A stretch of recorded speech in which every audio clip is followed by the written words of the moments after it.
చెల్లెలు కేసీఆర్ గారు తన బిడ్డకు తప్ప ఈ రాష్ట్రంలో ఏ మహిళకు గౌరవం ఇవ్వలేదు. తన బిడ్డకు తప్ప ఈ రాష్ట్రంలో ఏ ఒక్కరికి మంత్రివర్గంలో కూడా స్థానం కల్పించలేదు.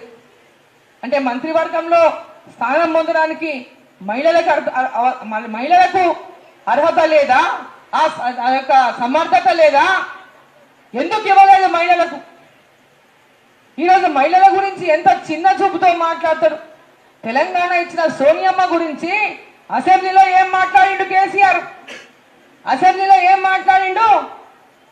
మేము అడిగినాం, అయ్యా తెలంగాణ ఇచ్చింది సోనియా గాంధీ కదా, సోనియా గాంధీ ఇచ్చిందని తెలంగాణ అసెంబ్లీలో నువ్వు మాట చెప్పు అంటే, అవును సోనియా గాంధీ గారే తెలంగాణ ఇచ్చారు, ఆ మాటని ఎవ్వరము కాదనలేము.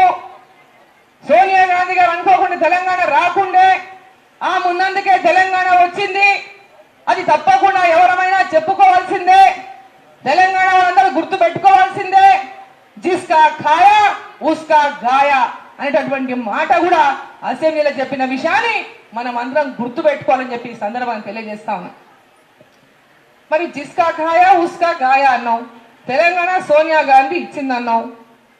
మరి తెలంగాణ సోనియా గాంధీ కాంగ్రెస్ పార్టీ తెలంగాణ ఇస్తే టిఆర్ఎస్ పార్టీ కాంగ్రెస్ లో మెర్జ్ చేస్తా అన్నావు, మెర్జ్ చేయలేదు, మోసం చేసినావు. టిఆర్ఎస్ పార్టీ తెలంగాణ ఉద్యమం కోసమే పుట్టింది, అధికారం కోసం పుట్టలేదన్నావు. తెలంగాణ ఇయ్యంగానే టిఆర్ఎస్ పార్టీ ఉద్యమ పార్టీ కాదు, రాజకీయ పార్టీ అన్నావు. మాట మాటలో మోసమే, ప్రతి మాట కూడా మోసమే.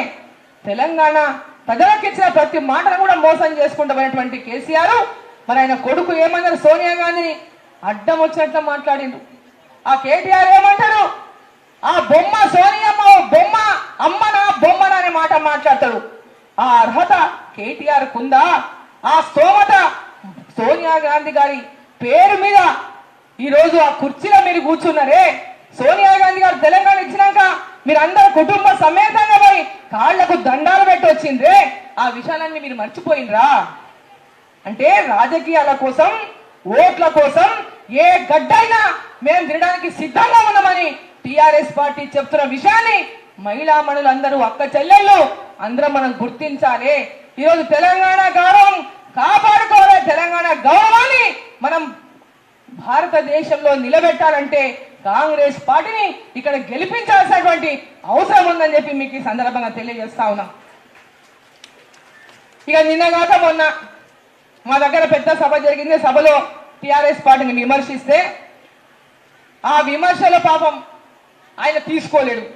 ఆయన ఏమో అందరిని తిట్టొచ్చు, మా పిసిసిని తిట్టొచ్చు, మమ్మల్ని తిట్టొచ్చు, ఇంకెవరైనా తిట్టొచ్చు, మా సోనియా గాంధీని తిట్టొచ్చు, మా రాహుల్ గాంధీని తిట్టొచ్చు. ఈయనకట మొత్తం ఎవరైనా రాసిచ్చినట తిట్టనీక కాగితం, నీవయా నీ తిట్టనీకి హక్కు ఉంది, ఎవరైనా తిట్టని ఈయనకి ఎవరో కాగితం రాసిచ్చినట, నువ్వు తిట్టు ఇష్టం వచ్చట, నిన్ను మాత్రం ఎవరు తిట్టరాదు. ఆయన తిట్టే మాత్రం తప్పంట పాపం.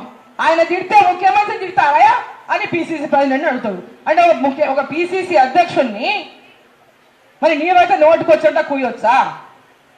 అని నువ్వేమన్నా ఇప్పుడే నువ్వేమో ముఖ్యమంత్రివి, ముఖ్యమంత్రి హోదాలో ఉన్నోడివి, నీకేం భాష మాట్లాడాలో నీకు హోష్ లేదా? నీకు హోష్ ఉండి మాట్లాడుతున్నావా? ముఖ్యమంత్రిని అనుకోని మాట్లాడినావా, లేకుంటే మామూలు తెలంగాణలో ఏదో ఒక మామూలు వ్యక్తిని నీ నోటుకొచ్చినట్టు తిట్టొచ్చని మాట్లాడినావా? ఒక ముఖ్యమంత్రి హోదాలో ఉన్నాడు, నీ భాష సక్రమం లేకుంటే నిన్ను చూసి ఇతరులు నేర్చుకుంటే అది తప్ప? జైసా రాజా వైసా ప్రజా. నువ్వు ఎట్లా మాట్లాడితే నీ లెక్కనే మంది మాట్లాడతారు. నువ్వు రాజలెక్క నేనేమైనా అంట, నేనేమైనా చేస్తా అంటే ఈరోజు నువ్వు అనే మాటలన్నీ తీసుకోనికే తెలంగాణ ప్రజలు సిద్ధంగా లేరు. మొన్నటికి మొన్న మేము సభలో పెట్టి టిఆర్ఎస్ పార్టీ ఏం చేసింది ఇక్కడ వచ్చి చెప్పాలి మాట్లాడాలని గట్టిగా ప్రశ్నిస్తే దానికి జవాబు చెప్పకుండా అరుణమ్మ ఏమన్నాను, అరుణమ్మ ఒళ్ళు దగ్గర పెట్టుకో అన్నాడు. అంటే నువ్వు ఒక తెలంగాణ ఆడపడుచును పట్టుకొని ఒళ్ళు దగ్గర పెట్టుకోమంటావా? నీ ఇంట్లో నీ ఆడపిల్లలు ఎవరైనా అంటే ఊకుంటావాను? నీ ఇంట్లో నీ ఆడపిల్లలు ఎవరైనా ఆ మాట అంటే నువ్వు ఊకుంటావా?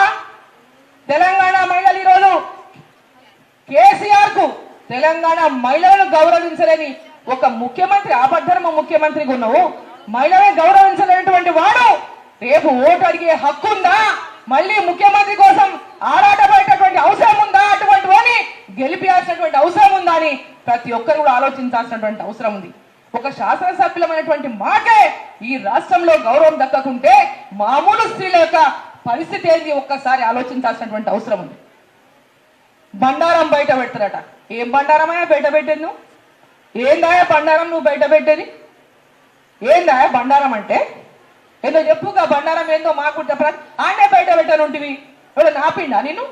ఆ బండారం ఏందో మీటింగ్లోనే చెప్పిండి అయిపోయినా ఏం భయపడిస్తున్నావా? అంటే నేను ఇట్లా భయపడిస్తే అందరు నోరు మూసుకుంటారు అనుకున్నావా? ఏం బండారం బయట పెట్టు. నీకు దమ్ము ఉంటే బయట పెట్టు, ఏముందో చెప్పు. బెదిరించి తెలంగాణ ప్రజలను బెదిరించి ఓట్లు వేయించుకునికే ఈరోజు నువ్వు సిద్ధంగా ఉన్నావంటే ఇటువంటి బెదిరించడాలను గద్దె దింపనికే తెలంగాణ ప్రజలు సిద్ధంగా ఉందని చెప్పి ఈ సందర్భంగా తెలియజేస్తా ఉన్నాం. ఏంటండి వీడియో నచ్చిందా? అయితే ఓ లైక్ వేసుకోండి, లేదంటే ఓ కామెంట్ చేయండి.